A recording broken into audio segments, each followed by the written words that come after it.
Compartido y vamos ahora. Yo creo que este ejercicio, aunque parece muy simple, nos ayuda a ubicarnos las ideas que nos han transmitido, qué sentimientos tenemos con esas ideas. Vamos a ir viendo también, y lo vamos a ir cotejando con este ejercicio a lo largo del primer tema, cómo influye en mí la forma de ser mía para mirar a Dios, y cómo la forma como yo miro a Dios me sirve también para ver a los demás. Vais a coger en la parte de atrás del folleto que os ha entregado, hay un pequeño esquema con el cual yo quisiera compartir que este año, aunque por la fotocopia no salió muy bien, esto tiene una serie de flechitas que dan todo hacia abajo, pero más o menos se intuye que el dibujo es así. Estamos hablando sobre la idea de Dios. ¿De qué puede estar hecha Dios? O la idea que yo tengo ahora, ¿de dónde se ha ido recogiendo? Entonces os pongo yo aquí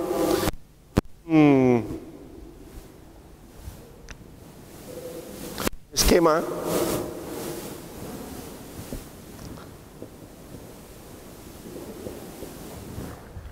la idea de Dios. Os pongo en lo primero, está hecha también de los temores propios que uno tiene. Temores que pueden ser sobre la vida, por las experiencias que he tenido, temores, todo esto influye.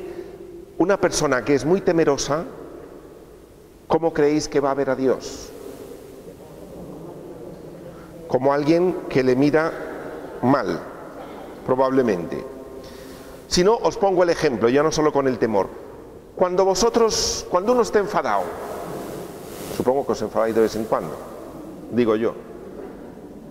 Cuando uno está enfadado, ¿cómo mira al otro? Al que tiene enfrente.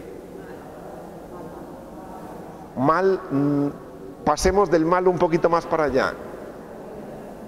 Uno lo mira como alguien que me va a atacar, como alguien que me odia, como alguien que no me quiere, como alguien que me puede aplastar, con alguien con el cual yo tengo que pelear. Yo soy el que estoy enfadado, pero miro al otro de esa manera, ¿sí? Esta es la idea básica de, a como yo esté, también así voy a ver a los demás, pero también así voy a ver a Dios. Y ya no solo como esté en el momento, porque hay emociones y sentimientos que son del momento, pero hay personas que toda la vida la llevan como muy enfadada, toda la vida, su vida la llevan como muy nerviosa y con mucho miedo. Personas todo lo llevan de manera muy exigente. Me explico, ya no es una cosa del momento, sino que la vida se le ha cuajado, se le ha cristalizado de una manera que ya así, ya no solo en el momento ve a la persona, sino como es una persona de estas un poco enfadadas por la vida, pues al que le vende el pan, como la del Corte Inglés, como a la vecina del segundo piso, como a su hijo, lo ve como alguien con el cual siempre hay que estar peleando. ¿Me explico? Ya no es una cosa del momento. Hay momentos que sí, que uno cambia las emociones y puede mirar al otro de acuerdo al estado que tengo ahora. Pero hay estados que da la sensación que uno los anda en la vida. Hay personas muy despreocupadas o muy contentas, ¿ya? Que se le acercan a todo el mundo y le ríen y no sé cuánto, porque así van por la vida. Es decir, como que son muy... Pero porque ese es como su modo de ser, como... ¿Me explico? Bien. Entonces está hecho de los temores de la vida. También está hecho de la historia familiar. En cuanto a la historia familiar, recordemos que las relaciones que hemos tenido con nuestros papás también influyen mucho. A Dios le llamamos Padre, Padre amoroso, Madre amorosa. Venimos aquí y claro, depende de la idea de Padre que yo tenga, así tiene la dificultad. Yo conocí a una persona de niño, que ya de adulto le costaba mucho confiar en Dios, pero era una desconfianza brutal. No confiaba en Él, no sabía depositarse en Dios. Curiosamente, hablando con esta persona le había sucedido una cosa durísima, durísima. De pequeño, cuando tenía unos 6 años, estaba en un muro subido y su padre le dijo, tírate. Y cuando él se tiró, su padre se quitó. Y es lo que él tenía aquí metido.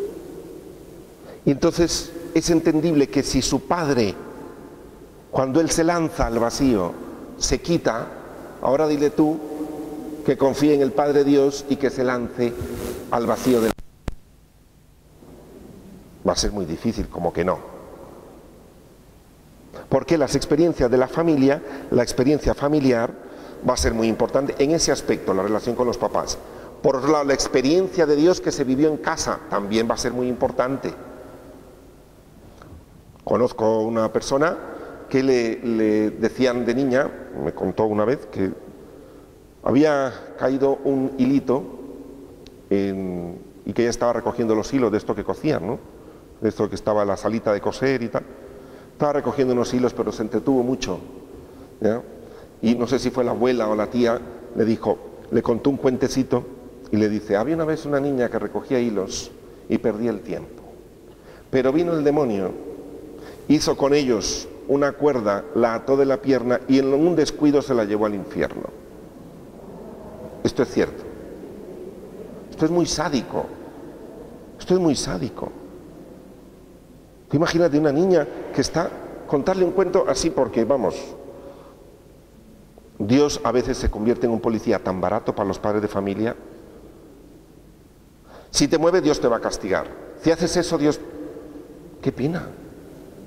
Porque a veces el padre de familia a lo mejor no quiere asumir las responsabilidades del quien chilla, ¿no? Y quien regaña un poquito. Bien. También en la historia familiar es importante la visión de Dios que nos han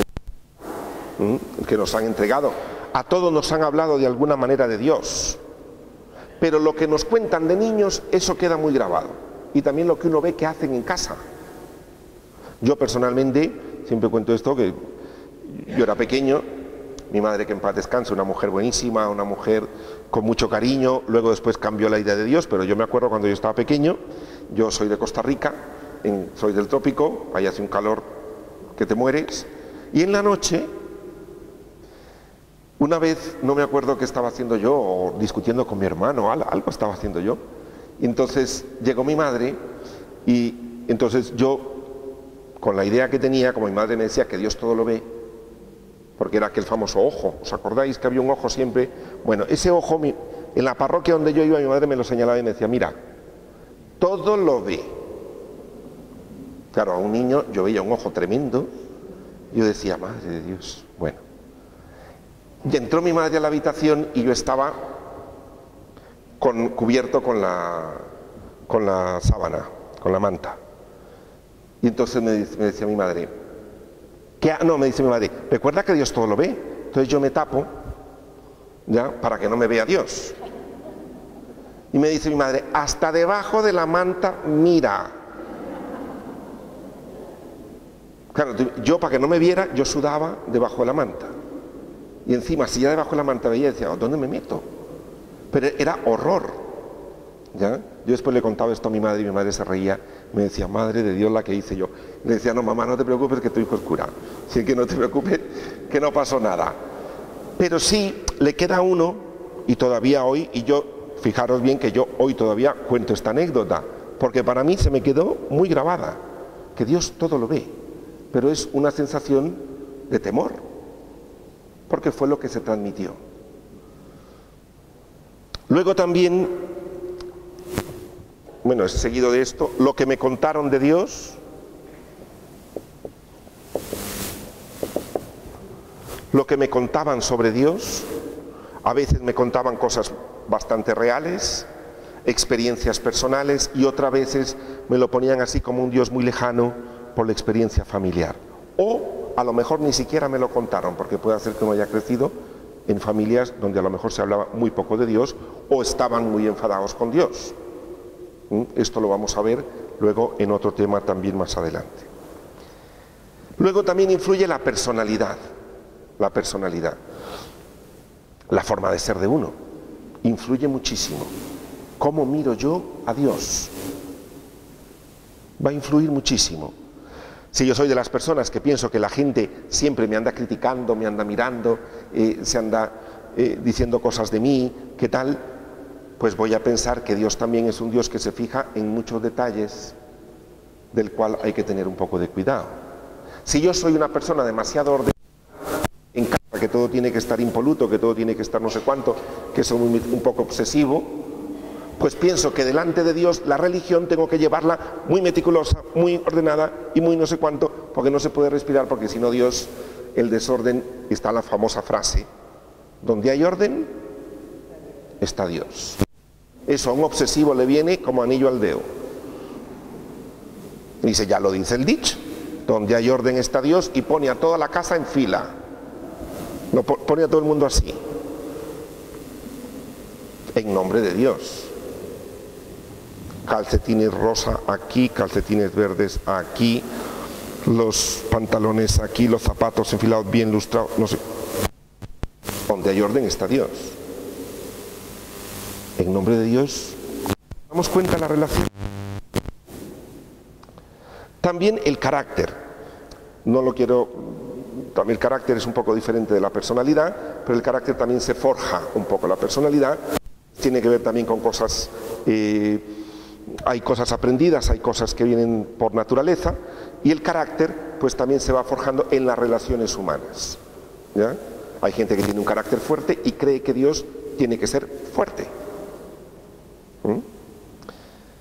También mis heridas personales, como esto que os ponía de este niño, eso es una herida, es decir, y hay heridas muy grandes, abandono de los papás, por ejemplo, papás muy severos. Entonces dile ahora que Dios es Padre, qué duro. Dile que se fíe del amor de Dios, que Dios es un Padre amoroso, cariñosísimo, que te abraza cuando nunca recibió un abrazo en su casa. Entonces la idea de Dios también no es fácil ajustarla. Luego, la cultura de la que provengo, esto también influye. No es lo mismo venir de Málaga que venir de Navarra. No es lo mismo ser de Galicia que ser de León. No es lo mismo ser de Madrid que ser de Valencia. La cultura influye muchísimo y no es lo mismo ser de Europa o ser español que ser alemán. No es lo mismo. La cultura influye muchísimo porque así también se transmite la visión de Dios. También, además de eso, mi relación con la figura de autoridad, que ya os lo explicaba, principalmente los papás. Luego, la formación que he recibido, cantidad y tipo de formación. Yo sí os digo, a vosotros os entra ahora el traje de primera comunión. Ni lo intentéis. Yo os sugiero que mejor no.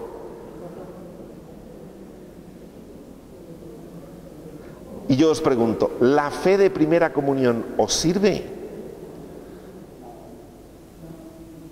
Servirá un poquito. Lo que me dijo la catequista, lo que aprendí. Pero a veces la formación, por eso es muy importante. Porque a lo mejor me quedé con esa formación de pequeño. Me confirmé, después a lo mejor me casé, tuve hijos, la vida se complica. Y ahora hablarle a Dios de esa manera, ya no hay otras cosas en la vida se va complicando. También crecer en el conocimiento y en la experiencia de Dios va a ser muy importante en la vida, va a ser importantísimo. De ahí, ojalá que este curso también ayude un poco pues a ir entendiendo a Dios de otra manera, ¿no? Entiendo que muchas veces nos lo han presentado. También lo que nos transmitieron de Dios, ya no solo los papás, lo que nos transmitieron de Dios o la formación, también recibida a lo largo de los años en la misma iglesia. Quizá cuantos más años las personas que tienen aquí, quizá un poco más años, nos podrán transmitir las ideas de Dios que había hace muchos años y antes del concilio bastante diferente.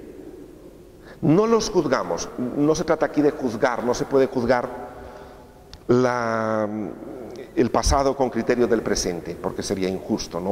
No es juzgar ni a mis abuelos ni a los sacerdotes que a lo mejor con tanto cariño lo hicieron, porque a lo mejor era la manera en que ellos creían que lo hacían bien. Otras veces se utilizaba y no precisamente para hacer el bien, sino para meter temor.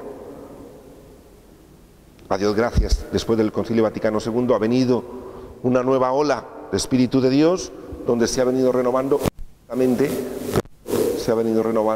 a poder mirar la ternura y el amor de Dios, esa misericordia. Y que ahora entraremos con el año de la misericordia, que será un año muy bello.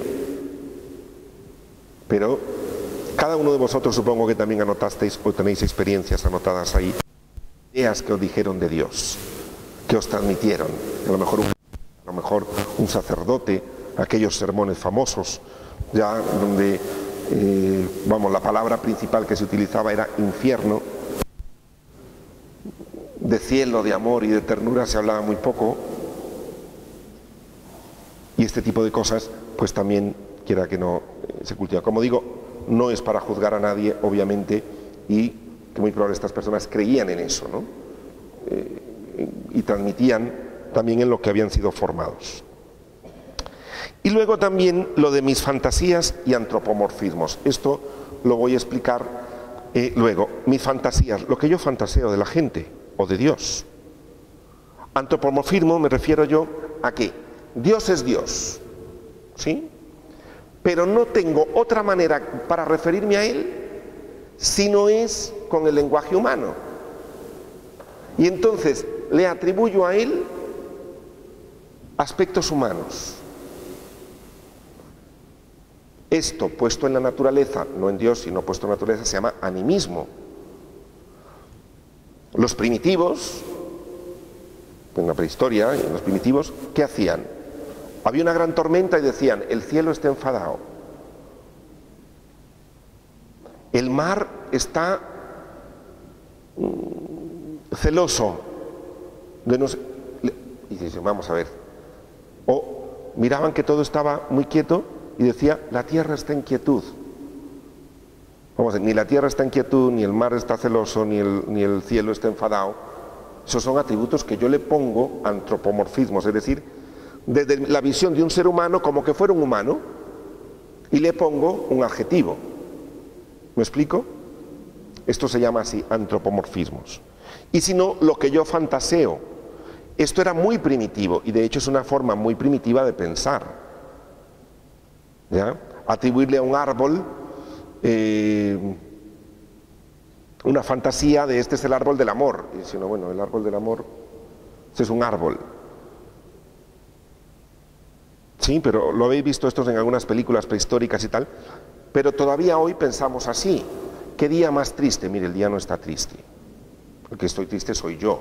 Se lo atribuyo al día, porque es muy feo decir que yo estoy triste.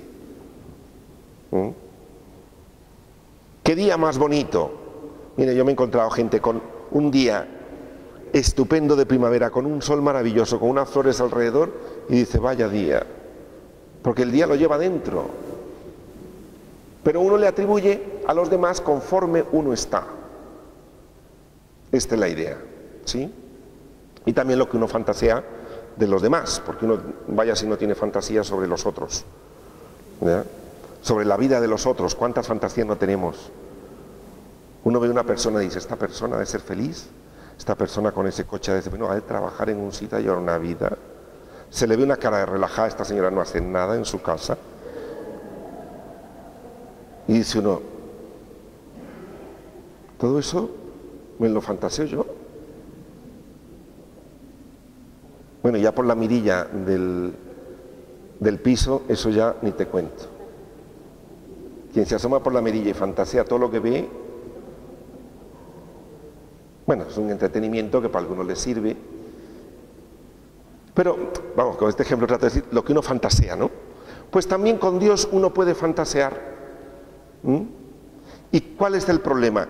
Que tengo una idea de Dios, tengo una idea también del ser humano, y me comienzo a relacionar así. Cuando en realidad Dios es Dios, y vamos a ir viendo de alguna manera cómo Dios es otra cosa. Cómo a veces Dios no coincide con mis propios modos de ver. Entonces, por eso, todo este abanico que os pongo aquí, lo tenemos cada uno. Y es ver cómo me he relacionado hasta ahora con Dios y cómo mantengo estas relaciones. Os pongo aquí en la parte derecha, en esta columnita, ahí mismo en este abanico. De estos y otros tantos factores dependerá la idea que tengo yo de Dios, y esa idea que tenga sobre Él configurará mis relaciones tanto conmigo mismo como con los demás. Ver cuáles son mis acentos a la hora de hablar sobre Dios. ¿Tienen algo que ver con mi forma de ser? Hay gente que acentúa mucho. Fijaros bien, incluso esto hasta para los curas nos sirve. Cuando un cura predica, habla, o cuando tú le hablas a los nietos o a los hijos en casa, o hablas de Dios con un grupo de amigos, ¿dónde está el énfasis? Cuando tú enfatizas algo. No, es que Dios, eso tienes que ir a confesarlo, porque Dios, eso, y anda como con ese cantarín, que anda mandando a todo el mundo a la confesión. Dice, qué curioso. Es decir, ¿qué énfasis, qué acentos pongo? Porque todos tenemos acentos sobre Dios. Entonces, ¿cuáles son mis acentos? ¿Por qué los acentúo tanto?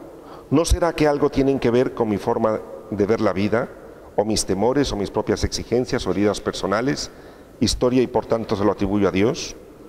Aunque diga palabras sobre Dios que quizás aparezcan en la Biblia, el modo como lo acentúo, cómo lo comunico, ¿es evangélico? ¿O pongo yo parte de mis propias neuras en ese modo y en esos acentos? Es decir, utilizamos palabras, sí, que uno dice, no, es que eso viene en el Evangelio. Sí. Dice, es que yo lo que le exhorto es a que se convierta. Y Jesús dice que hay que exhortar a la conversión. Por el momento coincide, ¿no? ¿Sí? Yo digo algo que Jesús pide. Sí, pero uno le dice, sí, pero de ese modo que usted lo pide, no. Ese acento que usted le pone, ese machaque que usted le hace al otro, eso ya pertenece a sus neuras. Ese machaque que usted le está haciendo a esa persona es porque tiene una rabia de que esa persona haga eso, que entonces le exhorta de ese modo. Entonces no solo hay que ver lo que hablo, sino el cómo lo digo, cómo lo acentúo, cómo lo transmito. El cómo es muy importante. Porque ahí me voy a dar cuenta qué hay dentro de mí también. Me deleito a veces viendo cómo otros se asustan cuando les hablo o les exhorto a convertirse. Yo he visto personas que a lo mejor hasta a un niño se lo dicen, un niño no sé cuánto, le riñen y tal, el niño sale corriendo y le dice, oye, que mira que Dios, estás en la primera comunión, que con Dios no se juega. El niño sale, pumba, se cae, le dice, te lo dije que con Dios no se juega. ¿Tú sabes lo que le están transmitiendo eso al niño? Y encima se deleita, como diciendo, yo no me equivoco. ¡Qué pena! Transmitirle este tipo de cosas. Os pongo ejemplos muy de calle y de ahí podemos ir hasta nosotros mismos cuando hablamos de Dios y los temores que hemos metido. Donde hay alguno, y he conocido algún sacerdote que se asoma a la puerta y dice, y que se lo lleve puesto, ¡hala!, que no sé cuánto, y después se regresa y dice, no veas cómo iba de miedo, pero ya le dije que como siga así, Dios, y encima hasta respira hondo como diciendo, he cumplido. ¡Qué pena! Porque a veces nos deleitamos metiendo susto y miedo a los demás, para demostrar también un poder, que en realidad el poder de Dios es su misericordia y su amor, no es otra cosa. La idea que tengo sobre Dios siento que reafirma mi modo de comportarme. ¿Rima esa manera de pensar sobre Dios con el amor gratuito, la misericordia y la compasión? Una de las cosas principales es, lo vamos a ver más despacio, pero hoy que es la introducción, está la misericordia y la compasión. La compasión está en el centro. Cualquier otra idea de Dios, si rima con ser misericordioso y compasivo, entonces sí. Si no rima con ser misericordioso y compasivo, entonces no. Incluida la exigencia, incluida la necesidad de conversión, incluida la justicia de Dios, incluido el poder de Dios, incluido todo lo que tú quieras. Si no rima con la misericordia y ser compasivo, esa idea de Dios tiene algo que ver más que todo con tu propio costal de neuras, pero no con la idea verdadera de Dios del Evangelio. ¿Por qué? Porque este es el centro del Evangelio, el ser compasivo y misericordioso, es el centro totalmente. El Papa ahora nos lo dirá cuando veamos el año de la misericordia, que es el año de la compasión, de poder ponerme en los zapatos del otro, antes de transmitirle una idea de Dios, porque Dios se pone en tus zapatos y por eso tiene misericordia. Y esto es lo más bello que podemos tener. Esa idea de Dios que tengo, ¿con qué partes de mi persona riman? ¿Qué se evidencia de mí mismo al hablar así de Dios? Uno queda mucho en evidencia, ¿eh? Cuando uno habla y repite mucho siempre algo, uno queda muy en evidencia, porque lo que se está haciendo es delatarse a sí mismo por dentro. Es decir, ¿qué es lo que hay? Bien, ¿hay alguna pregunta sobre esto? Sí.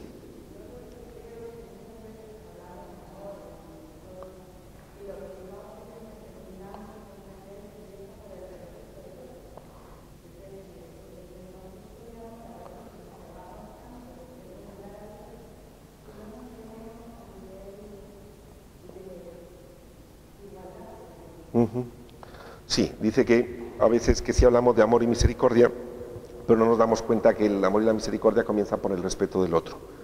Vamos a hablar sobre la misericordia al final de este tema, es decir, de lo que es Dios y cómo en realidad es Dios y tal. Vamos a hablar principalmente de la misericordia y de la compasión, y luego también para los que queráis venir o estáis en el otro curso también, hay un tema sobre la compasión, y va a haber un tema sobre la compasión a nivel psicológico, como una manera de crecer y una manera de sanar, y la compasión también a nivel espiritual. Ese va a ser un tema grande del otro curso, del siguiente martes. Pero si no, podéis venir solo a ese tema o como queráis. Pero aquí también lo vamos a tocar un poquito mínimamente sobre lo que es la idea de Dios, sí, para tenerlo más claro que es propiamente la misericordia.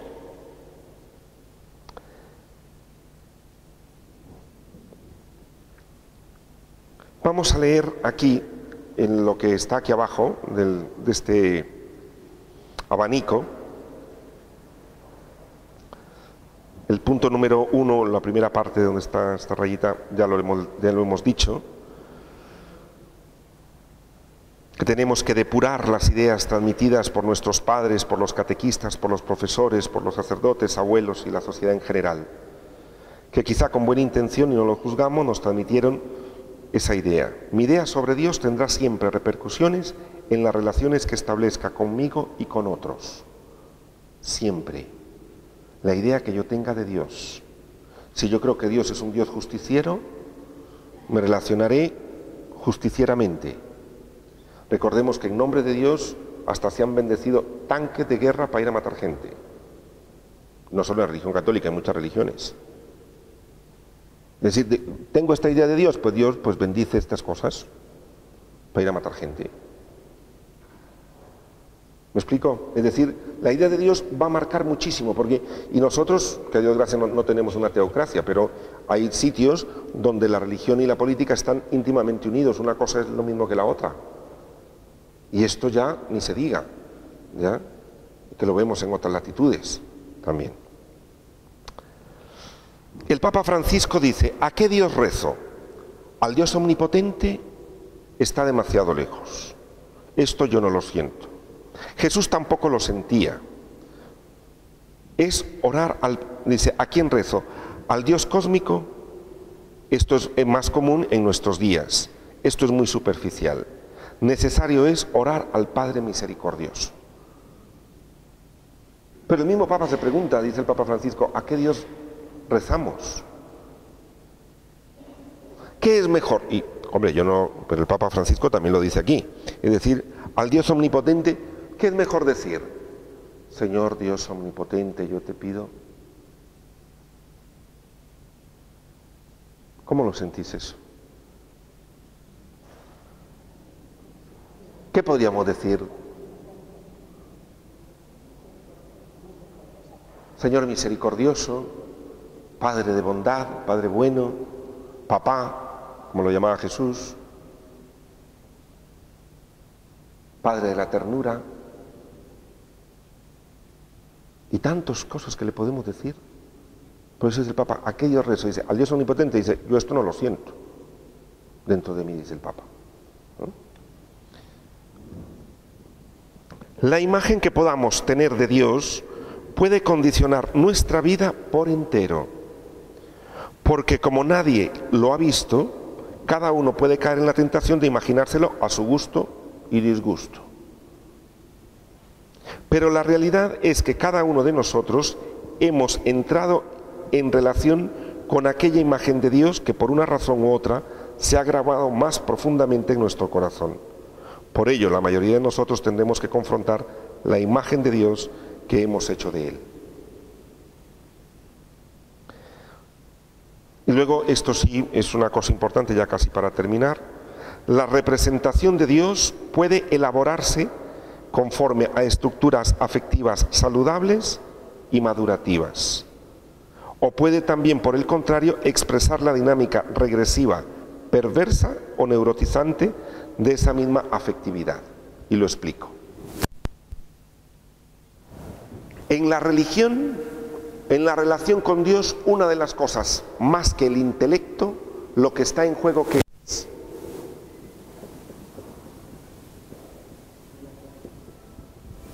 El afecto, el amor, la relación, la necesidad de cariño, de acoger y de ser acogido. ¿Sí? Eso es lo que más está en juego, la parte afectiva. Y esto lo dice Domínguez. Esto, como dice aquí, puede ser lo más saludable o lo más patológico. Si el afecto no está bien ubicado, si el amor no está bien ubicado, puede ser lo más saludable o lo más patológico. Como dice él, puede llevar el apasionamiento por Dios. ¿Cuántas veces en la historia no se ha matado por Dios? Muchísimas. Para que crea, como no cree, lo mato. Eso es parte del afecto. Es decir, el apasionamiento que lleva la religión puede llegar a lo más perverso que puede haber, como también a lo más sublime y lo más alto que puede haber.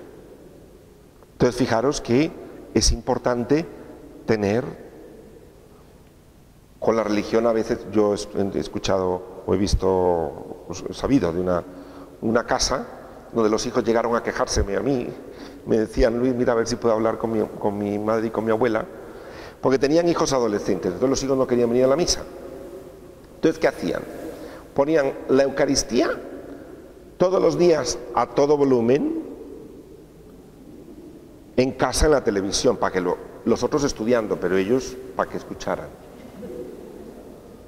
Y luego se rezaban como 15 rosarios hacían la comida, a modo de que los adolescentes entraban a la cocina por algo y escuchaban, Padre nuestro, Dios te salve María.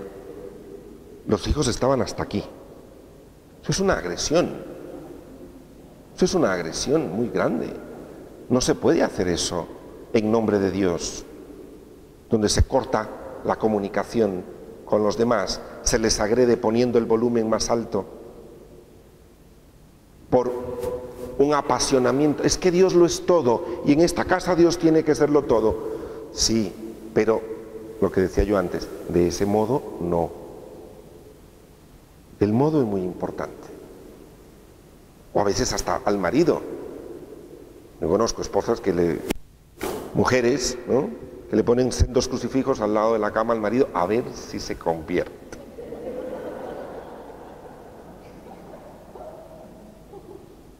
Le rocían la almohada con agua bendita y delante de él, para que vea que están expulsando quién sabe qué demonio por la discusión de la tarde. Y uno dice, pero por Dios.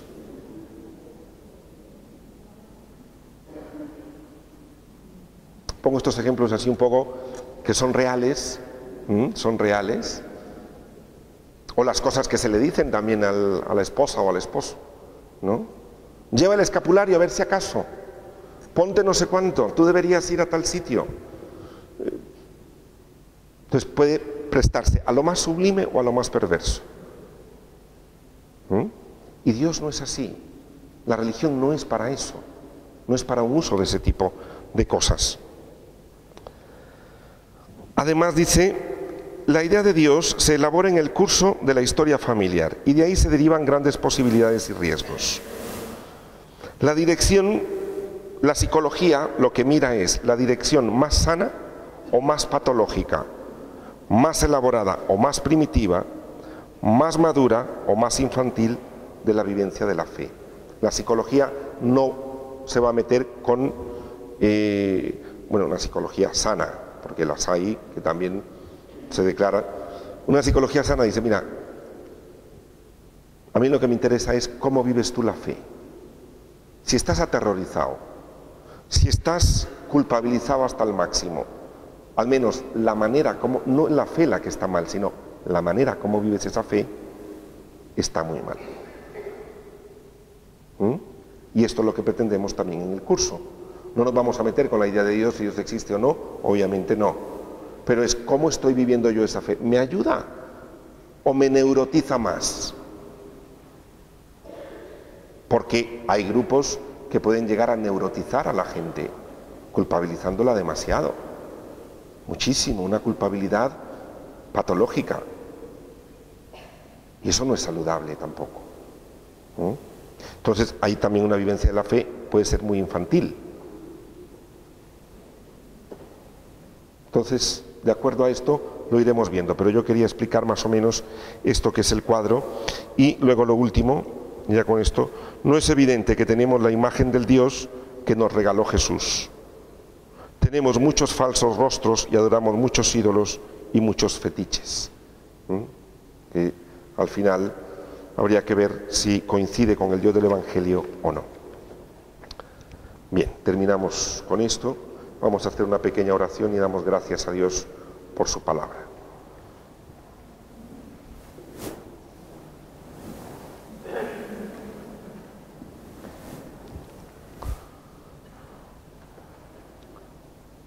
Señor Jesús, te damos gracias porque tú estás con nosotros. Te queremos pedir, Señor, que nos ayudes a caminar en la vida.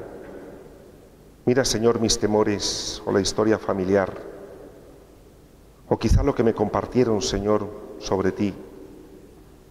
Quizá no fue la forma más feliz de transmitírmelo. Te agradezco, Señor, por ellos, quizá con buena intención y se preocuparon que yo te conociera. Pero, Señor, la fe de primera comunión o de niño no me sirve. Quiero poder entender, Señor, cómo mi personalidad o mi carácter pueden influir en la manera de verte a ti y, por tanto, en cómo trato yo a los demás, en nombre tuyo incluido, Señor. Sana las heridas mías en la vida para que pueda, Señor, relacionarme contigo con más libertad. Ayúdame, Señor, a vivenciar la fe desde el Evangelio y a tomar principalmente la compasión y la misericordia como ejes centrales de cualquier idea que yo tenga de ti y del trato también que le debo a los demás. Amén.